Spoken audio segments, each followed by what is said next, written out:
The biggest apple ever.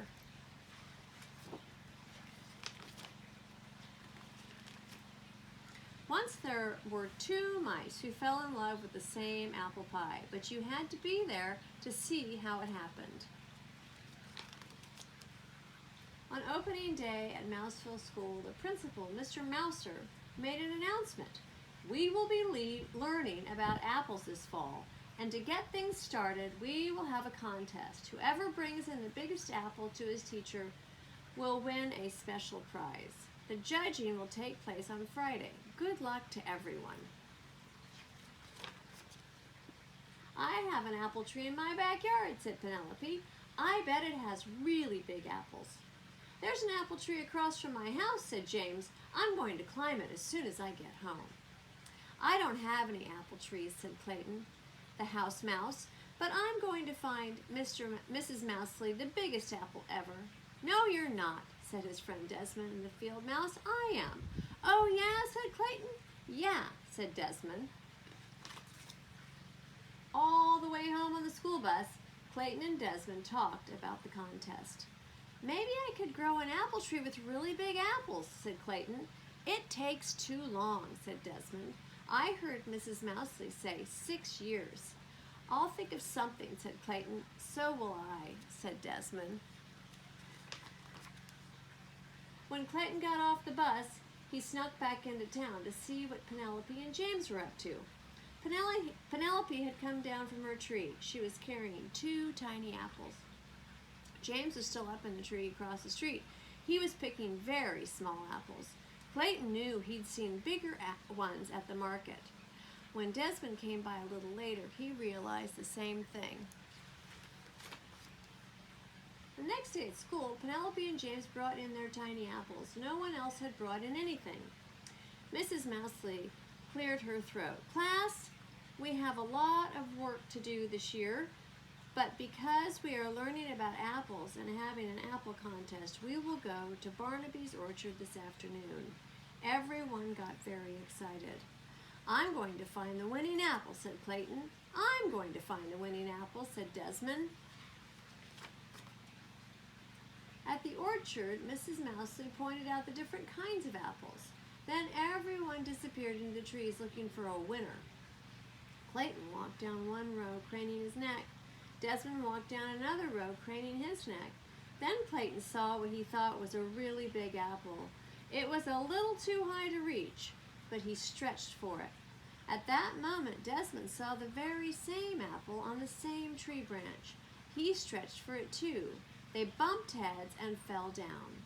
I think we should bring this apple in together, said Clayton. No one said we couldn't, said Desmond. But when they got back to the bus, James had an apple that was even bigger. The apple was so big, he could hardly carry it. Clayton and Desmond looked at each other. What would they do now? That night at dinner, Clayton explained the problem to his dad. Said Dad. Apples don't come in too many sizes. Do you think you'll find a bigger one? I don't know, said Clayton.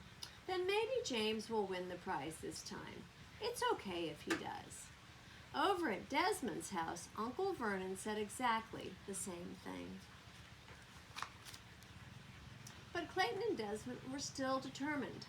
The next afternoon, they met at Barnaby's orchard. They picked 2 huge baskets of apples, but nothing they found was bigger than the apple James had picked. You know, Clayton said, I think Dad was right. This time James gets to win. But we've got all these apples. Why don't we bake a big apple pie? Desmond laughed. Great! Let's bake the biggest pie ever, and we'll make it for our class. Clayton nodded, and I think I know where we'll find a pie pan that's big enough. The following afternoon, Desmond arrived at Clayton's house with Uncle Vernon. Everything's packed up and ready, Clayton said. It's all in Dad's truck. But where are we going? Desmond asked. You'll find out in a minute, said Clayton. Dad drove with Clayton and Desmond beside him in the front seat. Uncle Vernon stayed in the back with the apples and other ingredients for the giant pie. As they came around a corner, Desmond gasped. "Tony's Pizza, of course," said Clayton. "What could be better than a giant pizza pan?" Mr. Tony greeted them at the door. "Welcome, welcome. We are ready to begin." And so they got to work, making the dough for the crust, kneading it, rolling it out, half into a big circle, and spreading it over the deep dish pan. Then everyone peeled and sliced the apples, mixed together the sugar and the spices, and spread the rest of the dough on top. "Wow," said Clayton and Desmond when they were finished. "Wow, wow, wow." "An hour," said Mr. Tony. "Give me an hour." The giant pan just fit in his huge oven. The next day was Friday. Who would have the largest apple? James, of course. And Mr. Mouser handed him the prize, a cheddar cheese apple. Mrs. Mousie looked surprised. "Clayton? Desmond? Nothing from you?"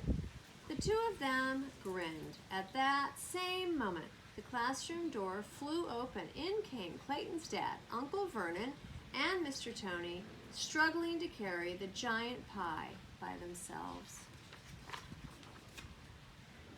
"How wonderful," said Mrs. Mousley. "That's the biggest apple pie ever." "We made it for the whole class," said Clayton. "All of us together," said Desmond. They shared a high five, and everyone in the class had a very big slice. The end.